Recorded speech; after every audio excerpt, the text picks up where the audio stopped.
ছোট্ট একটি গ্রামে এক কুঁজো বুড়ি থাকত। তার দুটো মাছের পুকুর ছিল। বুড়ি তার পুকুর থেকে মাছ ধরে থলেতে করে নিয়ে গ্রামের এ বাড়িতে সে বাড়িতে বিক্রি করত।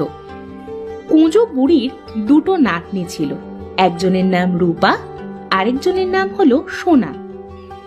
বুড়ি মাছ বিক্রি করে যে টাকা পেত তাই দিয়ে বুড়ির দুই নাতনিকে নিয়ে সংসার চলে যেত। এভাবে কুঁজো বুড়ি তার দুই নাতনিকে নিয়ে বেশ সুখেই থাকত। একদিন কুঁজো বুড়ি তার পুকুর থেকে মাছ ধরে সেগুলো বিক্রি করার জন্য বেরিয়ে পড়ল। ওগো মা গো মা, ঘরে কি কেউ আছো?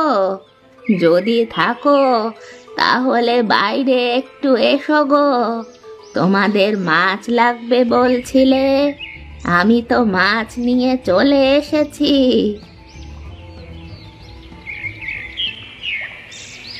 আরে বুড়িমা, আপনি এসেছেন? হ্যাঁ হ্যাঁ, আমার অনেকগুলো মাছের প্রয়োজন ছিল। দাঁড়ান, আমি টাকা আর মাছের থলেটা নিয়ে আসি, আর আপনি আমাকে কিছু তাজা মাছ দিয়ে যান। হ্যাঁ মা, যাও, আমি তোমার জন্যই মাছ এনেছি।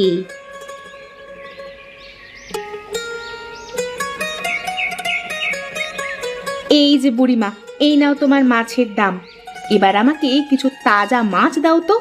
শোনো বুড়িমা, একেবারে দেখে শুনে টাটকা টাটকা মাছগুলো কিন্তু দিবে, বুঝলে? আর বলতে হবে না, তোমাকে আমি সব সময় আমার পুকুরের তাজা মাছই এনে দিই, তুমি কোনো চিন্তা করো না। এবার তাহলে আমি আসি গো, তোমার যদি আবারও কোনো মাছের প্রয়োজন হয় তাহলে আমাকে কিন্তু জানাবে, বুঝলে? আমি আবারও এসে তোমাকে আমার পুকুরের একেবারে তাজা মাছ দিয়ে যাব। আচ্ছা বুড়িমা, ঠিক আছে।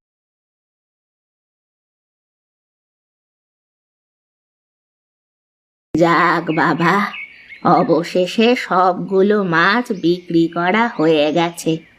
এবার বাজারে গিয়ে কটা চাল আর ডাল কিনে বাড়ি ফিরি।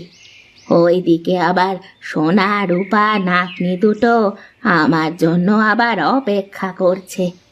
না জানি দুই বোন আবার কি নিয়ে ঝগড়া টাগড়া শুরু করেছে। আমি না থাকলে তো ওরা আবার ঝগড়া করে যায়। যাই, জলদি করে বাজারটা করে নিয়ে ওদের কাছে যাই।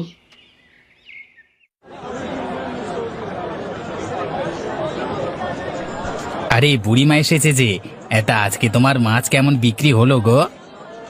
ওপরওয়ালার ইচ্ছাতে মাছ তো ভালোই বিক্রি হয়েছে। তুই এবার আমাকে কিছু চাল আর ডাল দে তো। এই ধর টাকা। এই যে বুড়িমা, তোমার সদাই এখানে আছে, তুমি যা যা চেয়েছো সবই দিয়েছি, বুঝলে? যদি আবারও তোমার কোনো কিছুর প্রয়োজন হয় তাহলে সোজা আমার কাছে চলে আসবে। তোমার কাছ থেকে আমি কিন্তু দাম একটু কম রাখি গো। আচ্ছা ঠিক আছে ঠিক আছে, তার বলতে হবে নে, সে কথা আমি জানি। আরে ওগো বুড়িমা, একটু দাঁড়াও, তোমাকে বলার মতো আরো একটা কথা ছিল যে। কি কথা বল, জলদি করে বলে ফেলতো। ওইদিকে যে আমার নাতনিরা আমার জন্য অপেক্ষা করছে, আমি যে দেরি করতে পারবো নে। শোনো বুড়িমা, সামনের সপ্তাহে আমাদের বাড়িতে মেহমান আসবে, তুমি আমাকে কিছু তাজা তাজা দেখে বড় বড় মাছ দিয়ে যেও তো। মাছ যদি ভালো দাও তাহলে তোমাকে আমি দাম কিন্তু বাড়িয়ে দেব, কিন্তু কথা হলো তুমি আমাকে মাছগুলো সামনের সপ্তাহে দিয়ে যাবে, বুঝলে? মেহমানকে খাওয়াবো তো, তাই দেখে শুনে ভালো মাছগুলি দিও, কেমন? আচ্ছা ঠিক আছে ঠিক আছে, আমি এই সপ্তাহের মধ্যেই একেবারে তাজা আর বড় বড় মাছগুলোই তোকে দিয়ে যাব নে, তুই কোনো চিন্তা করিস না। এবার আমি গেলাম রে।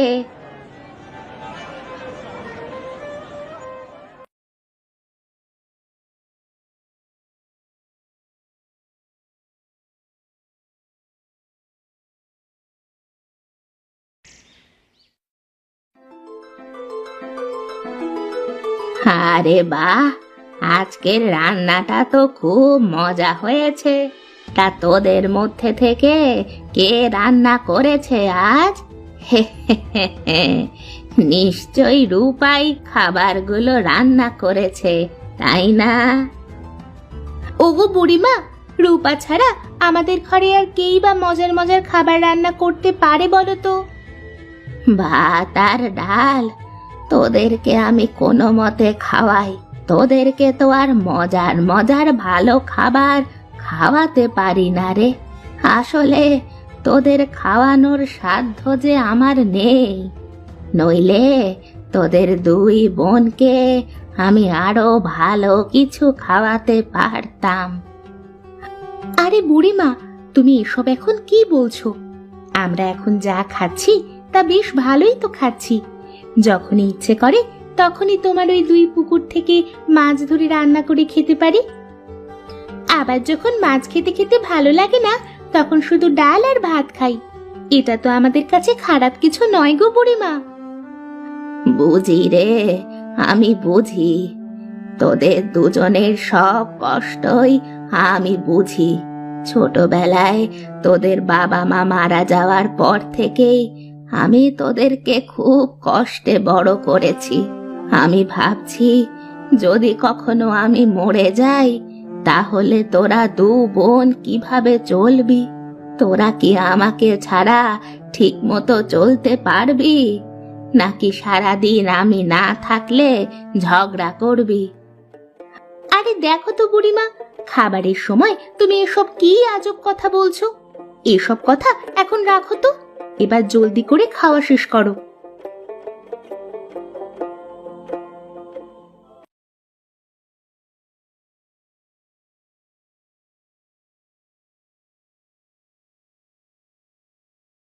বাহ, মাছগুলো ধরে ফেলেছি। এবার জলদি করে এগুলো তাজা থাকতে থাকতেই বিক্রি করে আসি। একদমই বেশি দেরি করা যাবে না। এদিকে আবার আকাশের ভাবটাও যে খুব খারাপ লাগছে। মনে হচ্ছে যে কোনো সময় বৃষ্টি নামবে। না না, আর দেরি নয়, মাছগুলো এখনই বিক্রি করে আসি।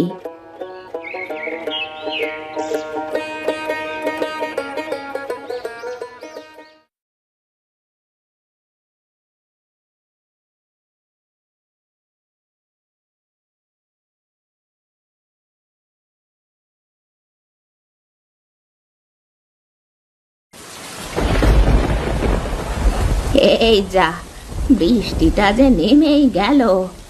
এখন যে কিভাবে বাজারে যাব সেটাই তো বুঝতে পারছি না। না, আজ একটু বৃষ্টিতে ভিজেই বাজারটা করে নিয়ে যাই, নয়তো আমার জন্য সোনা আর রূপা না খেয়ে থাকবে।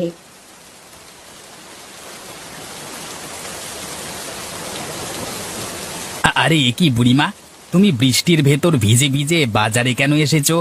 বৃষ্টির পরেও তো আসতে পারতে দোকানে। পরে তো আসতে পারতাম, কিন্তু এখনই যে আমার প্রয়োজন।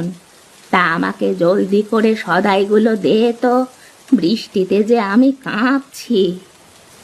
আচ্ছা ঠিক আছে ঠিক আছে, আমি তোমাকে এখনই দিচ্ছি। এই নাও তোমার টাকা, এবার আমি গেলাম।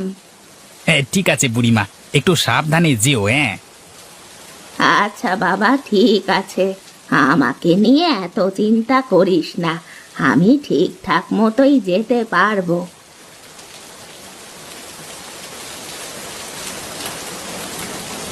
এ কি সোনা বোন, বুড়িমার তো এখনো আসার কোনো নামগন্ধ নেই। এদিকে যে বৃষ্টিও নামছে খুব জোরে। হ্যাঁ রে রূপা, তাই তো দেখতে পাচ্ছি। বুড়িমার আবার কোনো অসুবিধা হলো না তো? অমন কথা বলিস না, এমন কথা শুনলে যে আমার একদমই ভালো লাগে না। এসব শুনলে বুড়িমার জন্য খুব চিন্তা হয় রে। তা তুই ঠিক বলেছিস, দাঁড়া আর একটু অপেক্ষা করি। যদি এর ভেতর বুড়িমা না আসে, তাহলে আমরা তাকে খুঁজতে বেরিয়ে পড়ব। হ্যাঁ হ্যাঁ, তুই ভালো কথাই বলেছিস বোন, তাহলে আমরা আর একটু অপেক্ষা করি। আরে রূপা বোন, ওই তো দেখ, বুড়িমা চলে এসেছে। যাক, আমাদের আর বৃষ্টিতে ভিজে বুড়িমাকে খুঁজতে বের হতে হবে না। এই কি বুড়িমা, তুমি তো একেবারে বৃষ্টিতে ভিজে গেছো। হ্যাঁ রে, আজ মাছ বিক্রি করতে একটু দেরি হয়ে গিয়েছিল, তাই বৃষ্টিতে পুরো ভিজে গেছি। আরে বুড়িমা, তুমি বিছানায় এসে বসো, আমি তোমার জন্য গরম জল আর কাপড় নিয়ে আসছি।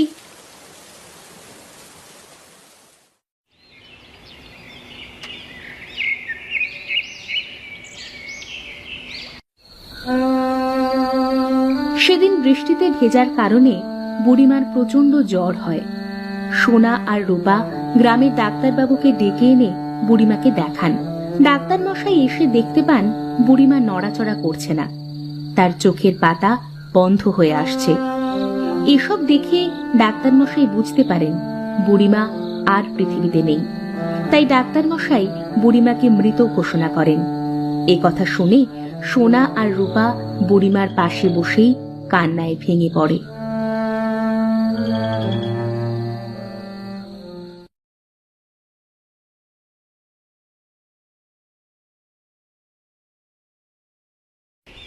দেখ রূপা বোন, বুড়িমায় রেখে যাওয়া পুকুর দুটোতে মাছ একেবারে থই থই করছে।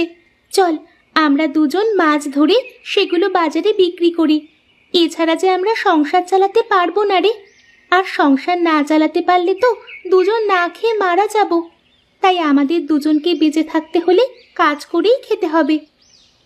হ্যাঁ সোনা বোন, তুই ঠিকই বলেছিস। তাহলে চল, আজ থেকে আমরাও বুড়িমার মতোই এই পুকুরে মাছ ধরব, আর সেই মাছ ধরে বাজারে বিক্রি করব। এভাবেই আমরা দুই বোন বেঁচে থাকব। বুড়িমার রেখে যাওয়া সম্পদ আমরা কখনোই নষ্ট হতে দেব না। জাল দিয়ে পুকুর থেকে দুই বোন মাছ ধরে এরপরে বাজারে এসে তারা মাছগুলো ভালো দামে বিক্রি করলো। এভাবেই দুই বোন বুড়িমার রেখে যাওয়া দুই পুকুর নিয়ে বেশ সুখে শান্তিতে দিন কাটাতে লাগলো।